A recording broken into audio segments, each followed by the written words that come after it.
Hey guys, welcome to News Interview episode along with plan number 2. Today I'm really excited for who we got.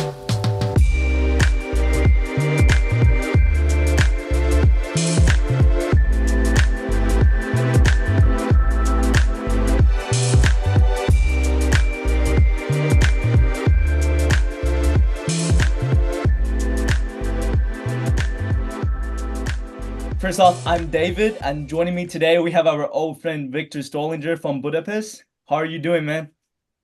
Doing great, man. Thanks for having me. We have a very special guest here with us. Miss Rashid Tadu from CSIR Sari Research Institution in Tamale, Ghana.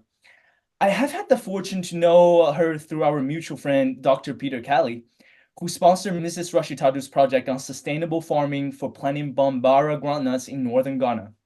It is an absolute honor to have you here with us today. How are you doing, ma'am? Thank you so much for hosting me. I'm doing well. Yeah, I'm great. That's awesome to hear. So we will start off our interview with the first question we got. For those audience who don't know exactly what you're doing and working on, would you briefly introduce your project to them real quick? Yeah, so our project is called the Grow Further Bambara Groundnut Project, which was awarded to our institute, CSIR SARI, by a US-based NGO called the Grow Further.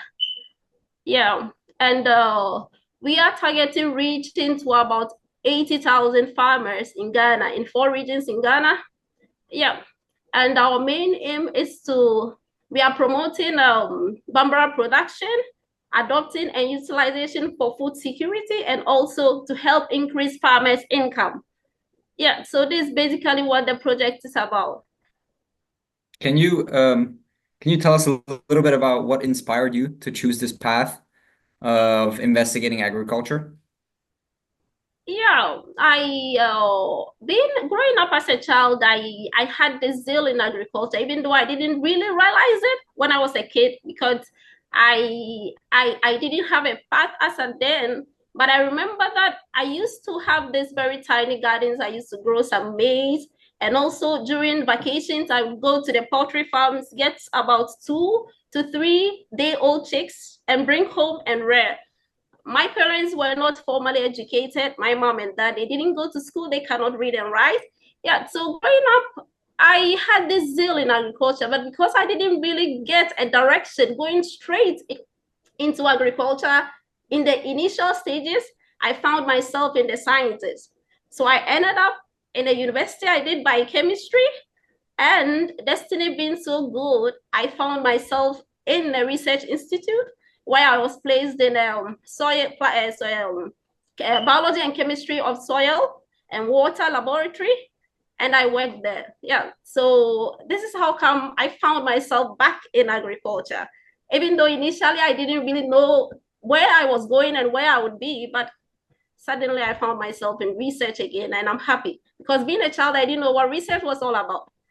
So I didn't really have a sense of direction, but in time I figured it out. That's absolutely awesome to hear because all the challenges you face at the end of the day you still have your passion with you, like diving into the passion and the problem you concern most about. Um we were reading about your project on the Grow Further website, and we were firstly amazed by how amazing you guys have achieved and all the goals, all the targets you guys set. And we were just wondering, among all the alternative agricultural product, why did you guys choose the Bambara groundnuts as your main, corporation target? Yeah, so Bambara groundnut is actually one of the legumes in Ghana that is very high in nutrient content and has very high economic potential, but then it has not been researched in. It has so much attention when it comes to research. So it's been referred to as an orphan crop. And an orphan crops mean that they don't attract funding. They hardly get funding for such a crop. But this is a crop that has so much nutrients to offer, and it's also it is regarded as one of the cash crops in the market. but farmers barely get improved varieties for this crop because no research is done on that, and farmers are struggling.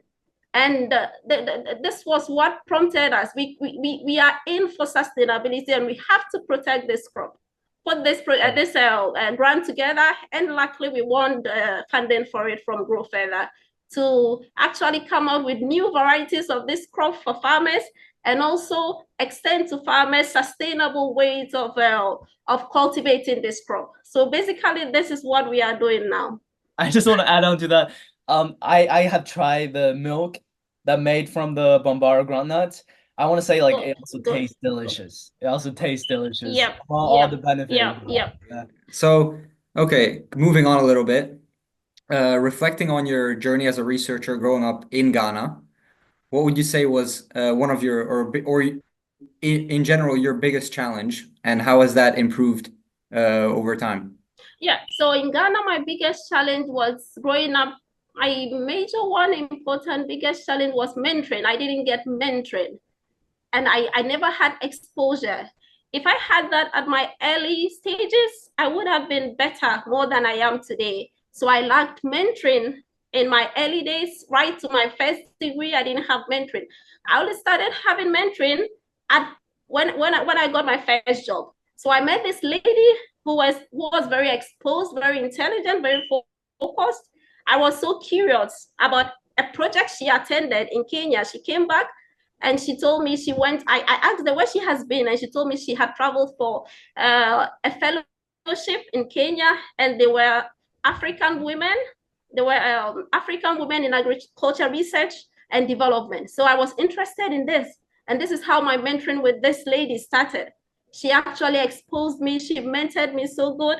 She's actually the one who helped me through the mentoring program to see my dreams and what I wanted, and to see the potentials in me, because I didn't know that. But meeting this lady, she's Dr. Rashida, and she really exposed me. Yeah, she gave me a lot that I needed in the professional field. Through her, I had a scholarship to the Netherlands, Wageningen University, for my master's program. And there I really had so much exposure. So mentoring, I think, was what I lacked in the beginning. And throughout my career path, I had somebody to shape me, to guide me through curiosity, and it has really helped me till date. Yeah. Very nice. That's good to hear. Do you think this has improved at all over time? Has it gone any better? Are there any new and up and coming mentorship programs in Ghana, or? It's improving, but it's still not what I want it to be, because if I was having that problem, I'm sure others are also facing these challenges. And I think we need to step up in that regard. Mentoring the youth, the teenagers coming up, especially in the field of research, especially in that. Yeah. Have you explored mentoring at all or no? Yes, I have, but not really come out with something, but I have started something small. Yeah. Okay. Sometimes also the people you want to mentor they have to have the feeling to be mentored. Yeah. So that is just the problem. They don't know the benefit of mentoring, so they are not even wanting to be mentored. So that is the challenge we have here. Yeah. So we need to educate them on the benefits of mentoring, what it exposes you to. It makes you think outside your comfort zone, and that is great, because you get to explore who you are and get to know your potentials. That's awesome to hear. I don't know whether you realize it or not, but you coming here today through Plan Number 2, through our interview, you are actually mentoring a lot of students who are watching this interview wherever they are, whenever they're watching it right now. So I think that is achievement in itself, and that is also a goal that Plan Number 2 aims to inspire. We aim to inspire teenagers around the world, to care about food security. It is a product of climate change, and I hope that we hope that using our platform, it would be an opportunity for you to give them some advices, teenagers across the world. Would you say what is your advice to teenagers around the world watching this video, watching our interview on sustainable agriculture or climate change in general? Yeah. So the advice I'll give to the teenagers watching this program, climate change is a big deal, and Right. it's something we need to be aware and be very cautious of it, especially with our youth. One thing they can do in their own small way to curb this, to combat climate change is that we all know what waste management is.